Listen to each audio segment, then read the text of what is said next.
Bonjour YouTube et Facebook. S'il y a bien un dessert qui fait l'unanimité chez tout le monde, en dehors de la mousse au chocolat, c'est la tarte au chocolat. Pour moi, la tarte au chocolat, c'est un dessert qui est ultra régressif, une pâte bien croustillante, une crème au chocolat bien onctueuse. C'est simple, c'est efficace et c'est ultra bon. Maintenant, il y a tarte au chocolat et tarte au chocolat. Tout dépend évidemment de la qualité du chocolat que vous allez mettre dedans et également de la recette que vous utilisez. Nous ici, on va réaliser une tarte au chocolat avec une pâte sucrée. La recette est issue du livre Sensations de Philippe Conticini. C'est une de ses premières recettes qu'il a réalisées en 1985. Une institution, donc c'est pour ça que je souhaite réaliser celle-là avec vous aujourd'hui. Les amis, comme d'habitude, je vous mets la liste des ingrédients dans la barre d'infos. Voilà, si vous êtes prêts pour cette tarte au chocolat de Philippe Conticini, c'est parti! On va commencer par préparer la pâte sucrée. Donc comme d'habitude, je place dans un cul de poule le beurre pommade et le sucre glace. On va crémer le beurre, c'est-à-dire bien incorporer le sucre glace pour obtenir une belle crème. On va terminer au fouet, ce sera plus facile. On incorpore ensuite la poudre d'amande.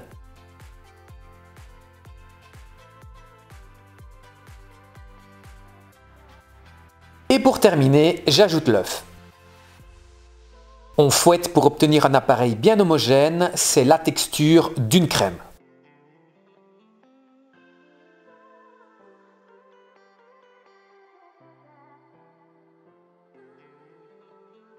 Il reste à ajouter la farine. Alors moi je ne fais pas au robot, j'utilise la technique de Philippe Conticini. Je fais un puits avec la farine et je place la crème à l'intérieur. A l'aide d'une corne, je rabats en permanence la farine et au fur et à mesure, la pâte sucrée va se former sans avoir trop mélangé la farine, donc sans avoir trop activé le gluten.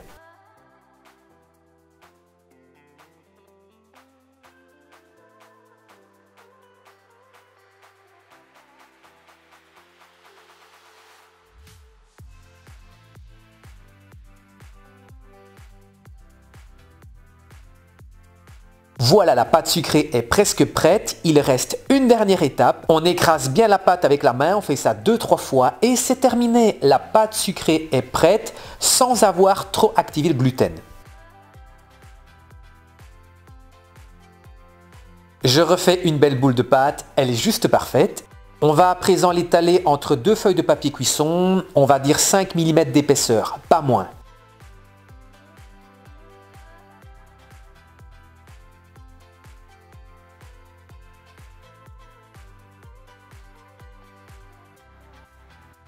Voilà, c'est parfait. Alors surtout, on ne va pas utiliser la pâte tout de suite. On va la placer au réfrigérateur pendant une bonne heure, le temps que le beurre durcisse. Je décolle le papier cuisson et je vais découper un disque avec l'emporte-pièce.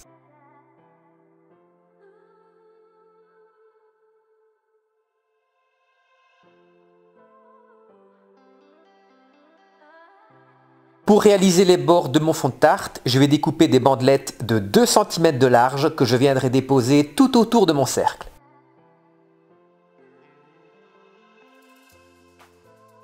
Voilà, je déroule la bandelette et je vais m'assurer qu'elle soit bien collée contre la paroi. Il faut absolument que la pâte adhère bien à la paroi et au disque qui se trouve en dessous.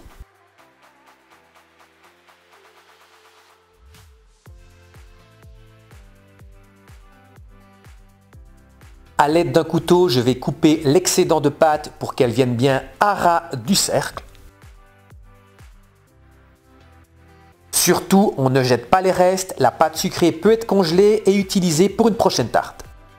On va devoir précuire la pâte, alors pour éviter qu'elle ne pousse pendant la cuisson, je vais placer une feuille de papier cuisson et des billes d'argile. Vous pouvez également mettre des haricots si vous préférez, mais ça marche très bien avec les billes d'argile. J'enfourne à 170 degrés pendant 15 minutes. La pâte doit être juste blonde, donc pré-cuite. On va maintenant préparer la crème. Donc je verse le chocolat noir et le chocolat au lait dans une casserole. Dans une autre casserole, je place la crème et le lait et je vais porter le tout à ébullition.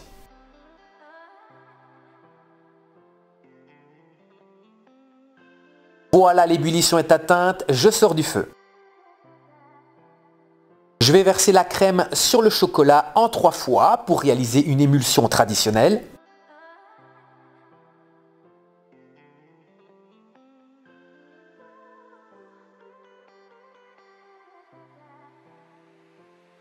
Pour pour apporter un peu de peps à notre tarte au chocolat, un tout petit peu de fleur de sel, ça fait toute la différence, c'est une évidence. Et pour terminer, j'ajoute l'œuf entier et je mélange pour obtenir une crème bien homogène.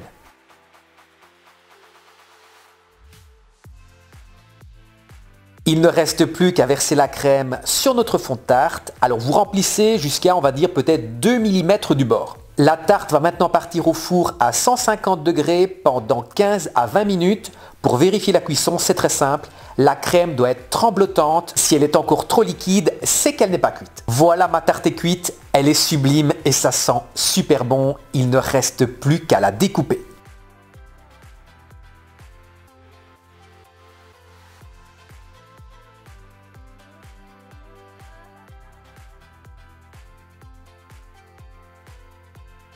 On a donc une texture crémeuse mais qui se tient. Donc pour moi, c'est la texture parfaite pour la tarte au chocolat.